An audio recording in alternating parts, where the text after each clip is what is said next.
Hello everyone and welcome back to Cat to Live, your go-to destination for all things in NX. Today, I'm giving you a sneak peek at a game-changing technique that will level up your assembly skills.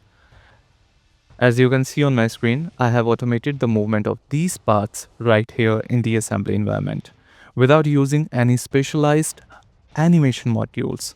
This powerful tool is already built into the standard assembly application, but many users don't realize it is there. I'm ready to drop a series of deep dive tutorials how to master this, but I need to know if you are ready for them. I'm looking for at least 10 people who are serious about learning this. If you want the full tutorial, simply comment yes below. Once we hit 10 unique comments from people ready to learn, I will start uploading the step-by-step guides immediately. In the meantime, check out this quick demonstration of how it looks in action.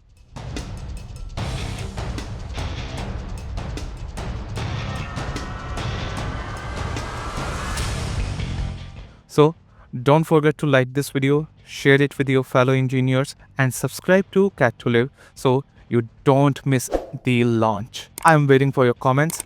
See you in the next one. Take care.